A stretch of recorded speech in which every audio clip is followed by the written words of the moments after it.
So I'm going to get on my soapbox here for a moment. On a Facebook group page, there was someone who said that they were looking for someone who could sell a dozen farm fresh eggs, no carton, unwashed, for $2 a dozen. And I'm thinking, okay, so yesterday and today, I'm out here knee deep in poop and have tried to get the whole floor finished yesterday, and I didn't. And so now I have fresh poop all over the floor. Fresh poop. So now today I get to clean that up before I start over and finish with the straw. Now, I'm not real sure how you feel about things, but I'm pretty sure that most people do not want to come out here and clean up poop all day for 2 days and sell their eggs for nothing.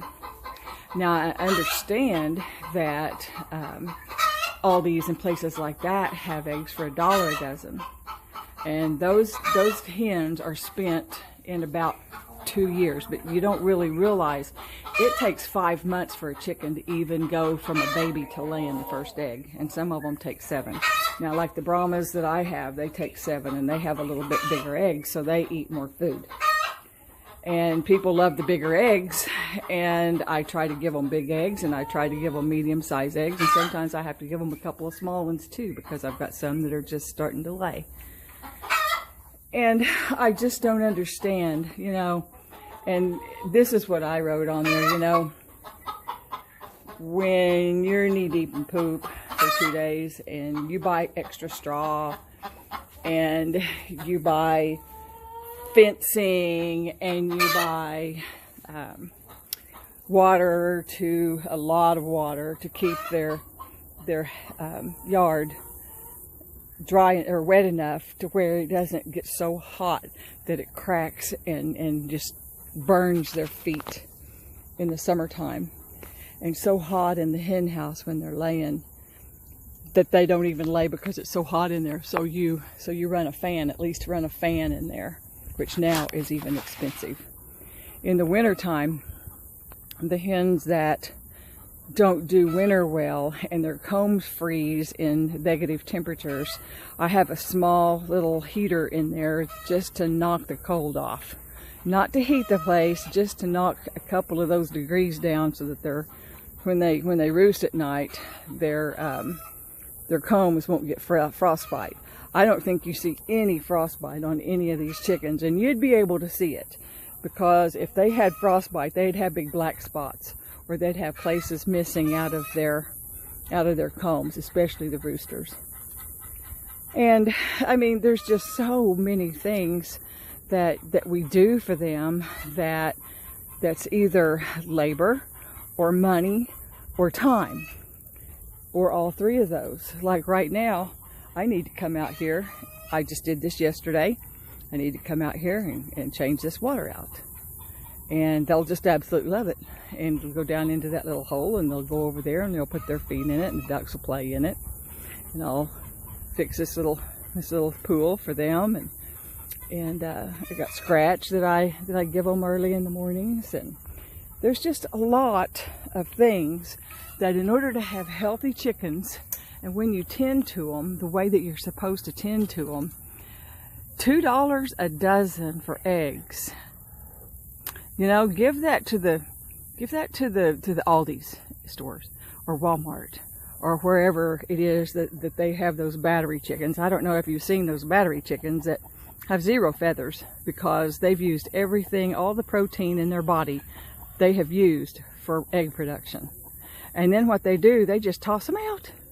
Or those are the ones that they sell for a reduced rate for chicken legs and thighs and things like that, or put it in dog food and stuff like that.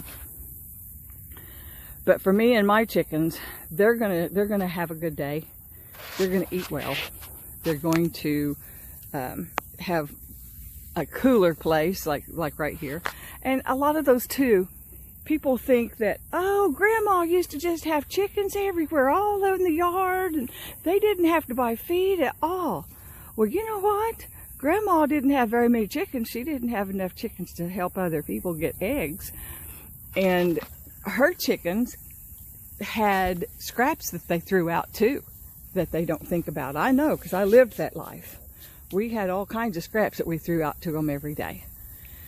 And we also had coyotes come up and get them at night. We had foxes get in the hen house. We had owls, and we had, you know, all kinds of things whenever those chickens are out roaming. They're not protected like they are in a place like this. I get all freaked out when one thing comes at a time to come get them, because they're beautiful chickens and they're healthy, and of course, you know, what predator wouldn't want them first? So I guess I'll get back off of my soapbox, but it just really, you know, what I said on there was like, did you ask them how much they make at their job and what they're willing to what kind of a pay cut they're willing to take whenever, I don't know about anybody else's feed bill, but my feed bill is going up instead of down. And I know that a lot of those places that have eggs that cheap, they don't pay farmers anything to raise them for 5 months to get them up to where they're producing. And then they have their own feed. They have all their own farms where they produce their own feed, and everything they have is something that's not really that expensive.